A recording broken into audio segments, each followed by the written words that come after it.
राजसमंद का एक ऐसा राजनीतिक रण जहां लड़ाई सिर्फ राजनीतिक दलों के बीच में नहीं रहती है, चीज़ें राजनीतिक विचारधाराओं तक सीमित नहीं रहती है, लड़ाइयाँ व्यक्तिगत मतभेदों में बदली हुई दिखाई देती है, जहां झगड़े बदले की भावनाओं से ओतप्रोत नजर आते हैं, जहां राजनीति साउथ की फिल्मों की तरह मार धाड़ और हंगामे से भरपूर नजर आती है। तो विधानसभा क्षेत्र होता है भीम देवगढ़ का। उसका परिदृश्य इस बार जो परिणाम लेकर आया है उसमें हरि सिंह रावत के हिस्से एक बड़ी जीत आई है।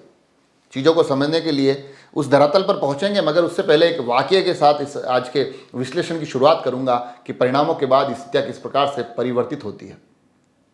किस्सा कुछ समय पुराना है, जब उस वक्त के भीम देवगढ़ के एक विधायक सुदर्शन सिंह रावत जिला कलेक्ट्रेट परिसर में आते हैं। वहाँ एक एएसआई जिनका नाम रामेश्वर मीणा होता है, उनको गेट पर रोकने की कोशिश करते हैं। वहाँ से कुछ तनातनी का एक दौर चलता है। वो नाराजगियाँ उस कलेक्ट्रेट के पोर्च से लेकर जिला कलेक्टर के कमरे तक दिखाई देती है और आक्रोश का एक लंबा दौर रामेश्वर मीणा के लिए एक वो बहुत बुरे दिन में बदल जाता है।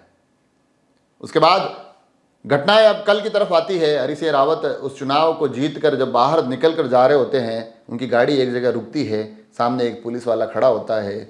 वो ऐसे ही रामेश्वर मीणा होते हैं, जिनको वहाँ हरि सिंह रावत माला पहनाते हुए दिखाई देते हैं।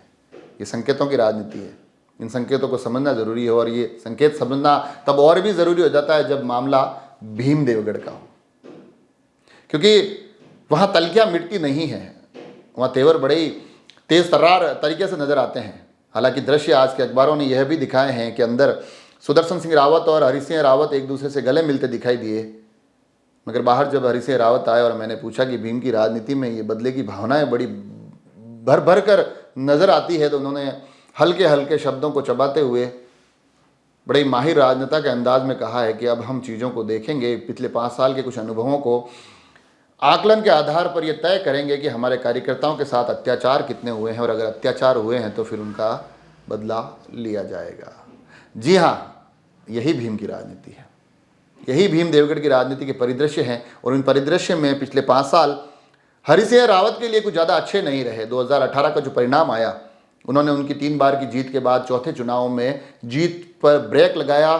तकरीबन 3500-3600 वोट की एक हार उस वक्त हरि सिंह रावत के हिस्से आई। निर्दलीय के रूप में अजय सोनी एक अच्छी खासी वोट संख्या लेकर गए, उसको इस हार का सबसे बड़ा कारण माना गया।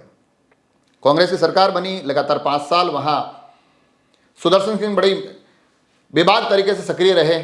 जब जब उनके आरोप प्रत्यारोप के दौर चले, उसके निशाने पर हरि सिंह रावत रहे। जब जब हरि सिंह रावत बोले, तब तक उनके निशाने पर सुदर्शन सिंह रावत उनका परिवार रहा। भीम की राजनीति 5 साल सक्रिय रहती है, वहाँ चुनाव होते ही राजनीति खत्म नहीं होती है और ये सक्रियता दोनों ही तरफ से देखी गई।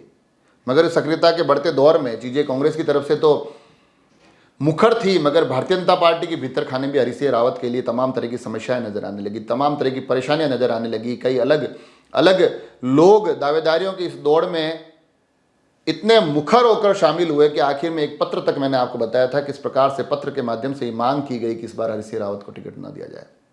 तो इनके लिए चीज़ें इतनी असामान्य थी नहीं। उसके बाद भी वो टिकट लेकर आते हैं, बहुत लेट उनको टिकट मिलता है और उसके बाद बहुत कम दिनों में वो अपने इस चुनाव के अभियान को 25 नवंबर के मतदान तक पहुंचाते हैं। मगर इस पूरी की पूरी यात्रा में कई बार ऐसा दौर भी आता है जब उनके लिए चीज़ें इतनी अच्छी होती नहीं है। 16 नवंबर का वो दिन मुझे आज भी याद है, जब 2-2 स्टार प्रचारकों के आने की खबर के बाद भी वहाँ तक कोई पहुँचता नहीं है। उस दिन की निराशा को भी मैंने महसूस किया था, कार्यकर्ताओं के चेहरे की मायूसी भी मैंने उस दिन देखी थी। मगर हरि सिंह लगातार उस मैदान में डटे रहते हैं और चीज़ें उनके लिए बदलती है 23 नवंबर को, जब 16 नवंबर के 2 चेहरे नहीं आए, मगर 23 नवंबर को भारतीय जनता पार्टी की राजनीति का सबसे बड़ा चेहरा हरि सिंह रावत के लिए वोट मांगने के लिए देवगढ़ के उस परिसर में मौजूद होता है। नरेंद्र मोदी एक बड़ी सभा के माध्यम से चीज़ों को हरि सिंह रावत के पाले में लाने की कोशिश करते हैं, भाजपा के पाले में लाने की कोशिश करते हैं और उसका असर कल के परिणामों में हम सब ने देखा। एक बहुत बड़ी जीत, 32,000 के आसपास के आंकड़े की जो बड़ी जीत है, वो जीत ये बहुत आसानी से हम सभी को एहसास दिला देती है कि वो तलखी, वो जो एक तेज तरार टकराव भीम की राजनीति में माना जा रहा था, जो आकलन लगाए जा रहे थे कि इस बार चुनाव परिणामों पर कोई भी कुछ बोलने को तैयार नहीं है, ऊँट किसी भी करवट बैठ सकता है, कहीं ना कहीं हरि सिंह रावत की किस्मत में नरेंद्र मोदी की रैली के बाद बहुत चीज़ें बदली है। और ऊँट हरि सिंह रावत के हिस्से की करवट में बैठा है, और वो करवट इतनी ज़बरदस्त है कि आंकड़ा अपने आप में बहुत कुछ चीज़ें बयान कर जाता है। तो ये जो भीम की राजनीति है, अब इसके 5 साल किस प्रकार से गुजरेंगे, यहाँ की चीज़ों में क्या उठापटक दिखाई देगी, कुछ मुद्दे हरि सिंह रावत के लिए भी बड़ी महत्वपूर्ण होंगे। चंबल का पानी अपने आप में जो एक सबसे ज़्यादा चर्चाओं को बटोरता दिखाई दिया, उस पर हरि सिंह रावत किस प्रकार से आगे बढ़ते हैं, यह भी देखने वाली बात होगी। मगर भीम अपने आप में एक रोचक राजनीति का एक ऐसा रण है जिसकी बातें पूरे 5 साल, जैसा कि मैंने पहले भी कहा है, कि सक्रिय रहती है। उन पर हमारी नज़र रहेगी। मगर आज के इन विश्लेषणों के माध्यम से मैं हर एक एपिसोड के साथ साथ ये कोशिश कर रहा हूँ कि जो चेहरे जीते हैं, उनके जो राजनीतिक दौर रहे हैं, वो किस प्रकार से रहे, ये आप सभी तक पहुँचा सकूँ। आप सभी लोग जुड़े रहे राजसमंद एक्सप्रेस से। धन्यवाद।